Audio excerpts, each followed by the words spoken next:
رسول الله صلى الله عليه وسلم سبحان الله وبحمده سبحان الله العظيم أو كما قال النبي عليه الصلاة والسلام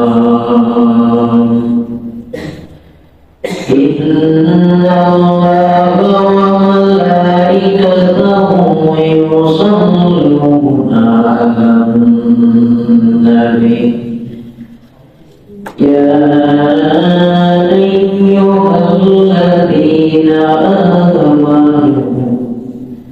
صلوا عليه وسلموا تسليما এই মানুষ আল্লাহর দরবারে দামিও বেশি সৃষ্টির শ্রেষ্ঠ কেন যাদের জীবনে গুনাহের কোনো অনন্ত নাই আল্লাহ বলেন লা তুশরিকু বিল্লাহ আল্লাহর সাথে তোমরা শিরক করিও না অথচ আমাদের শিরকের অভাব নাই ৭০টা ছোট বড় শিরক এই শিরকের গুনাহ হচ্ছে ৭০টা যার প্রত্যেকটাই খারাপ আমাদের মধ্যে এমন কিছু গুনাহ হয় শিরক হয়ে যায় যা কল্পনাও করা যায় বলেন যেমন শীতের সময় এখন বর্তমান শীত এই শীতের সময় গরুর দুধ অনেকে আমরা খাই কিনা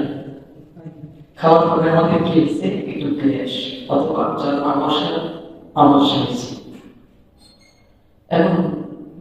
খাইছি গরুর দুধ বুঝছি না আমরা কি বলি এই গরুর দুধটা খাওয়া ঠিক হয় গ্যাস হয়ে গেছে আমার সাথে আচ্ছা গরুর দুধের কি কোনো ক্ষমতা আছে বলেন কথা বলেন গরুর দুধের কোনো ক্ষমতা আছে ক্ষমতার মালিক কে আল্লাহ দুধ আমাকে অসুস্থ বানায় দিবে এইরকম কোনো ক্ষমতা কোন খাদ্যের মধ্যে নাই বিষ মানুষ খাইলে মারা যাবে বিষের কোনো ক্ষমতা আছে হাজারো মানুষ এই বিষ খাচ্ছে আল্লাহ বাঁচাচ্ছেন না কিসের দ্বারা ঔষধের কোনো ক্ষমতা আছে যদি মালিক না সরায় তাহলে এই যে গুণাগুলি আমরা করি এটা শিরকের গুনাহ এটা কিসের গুনাহ আল্লাহর শক্তি ব্যতীত দুনিয়ার মধ্যে কোনো শক্তি দিয়ে যদি আপনি প্রাধান্য দিই আমার এই জিনিসটার কারণে আমার এই কাজ হয়েছে তাহলে সেটাই শিরক সেটা কি শিরক এই জন্য কোনো কাজের সাথে আল্লাহর ক্ষমতার শরীক করা যাবে না ক্ষমতা আল্লাহ পবিত্র আল্লাহ বলেন সুবহানাল্লাহি হিনা তুমশুনা ওয়া হিনা তুসবিহুন ওয়া লাকুল হামদু ফিস সামাওয়াতি ওয়াল আরদি ওয়া শিকা ওয়া হিনা তাজরুন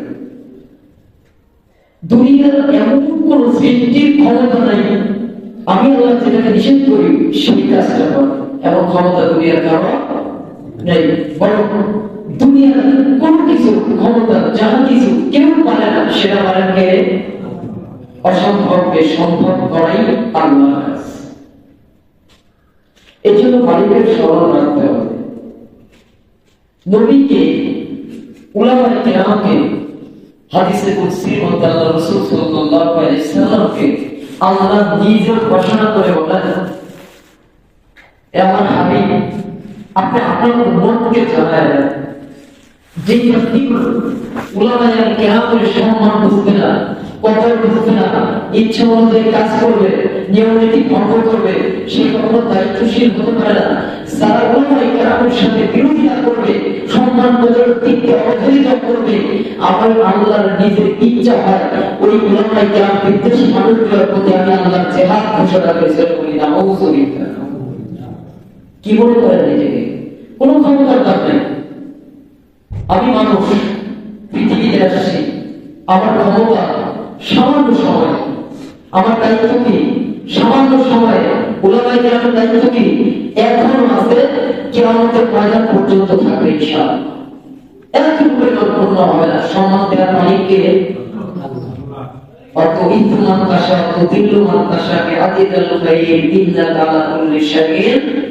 কাদির সমস্ত ক্ষমতার মালিক হচ্ছে আল্লাহ আল্লাহ যাকে ইচ্ছা সম্মান দিবেন যার কাছ থেকে ইচ্ছা আল্লাহ সম্মান কেড়ে নেবেন মান তাআলা আল্লাহ পাক নিজেই বলেন, আমি আল্লাহর জন্য যে বান্দা সবচেয়ে বেশি বিনয়ী হবে, আমি মালিক ওই মানুষটার সম্মান ইজ্জত আমি আল্লাহ সবচেয়ে ঊর্ধ্বতনের উপায়ে আপনি বিনয়ী হবে। আমাকে দেখানোর জন্য আপনার বিনয়ী হওয়ার কোনো দরকার নেই। কারণ মুখের ভাষা, মুখের মতো অর্থবিশ এমন মানুষ আছে না নাই? এই পৃথিবীতে এমন কোন মানুষ আছে উলামায়ে কেরামের চাইতে বেশি জ্ঞানী, ডক্টরেট ডিগ্রি অর্জন করছে, কিন্তু একজন আলেমের সমান জ্ঞান তার এখনো হয়নি। কোশ্চেন কালে কোনদিন আল্লাহ তার মাথায় জ্ঞান দিবেন? কোনদিন দিবেন না, দিবেন না। কারণ যার সিনার মধ্যে কোরআন, যার প্রত্যেকটা কথার মধ্যে নবী আলাইহিস সালাতু ওয়াস সালামের সুন্নাহ, তাকে বোকা মনে করিয়ে না যে তারা বোকা। সাবধান, খুব সাবধান।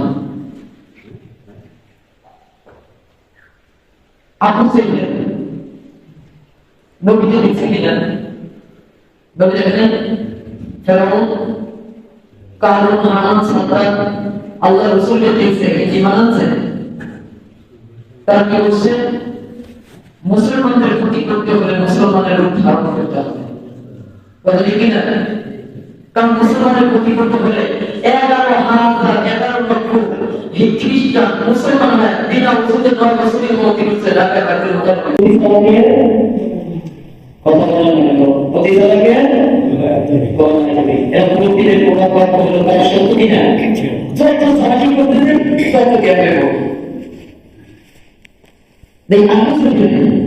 নবীকে ঠকানোর জন্য, ঈমান আনার জন্য আল্লাহ রাসূল দাওয়াত দেন, আর আবু সাইদ আল্লাহ নবীকে পরীক্ষা করার জন্য একটা সুযোগ দেন। তিনি আল্লাহ রাসূল সাল্লাল্লাহু আলাইহি ওয়াসাল্লাম বলেন, চাচা হিন্দু কোনো ধর্ম না, হিন্দু একটা শাস্ত্র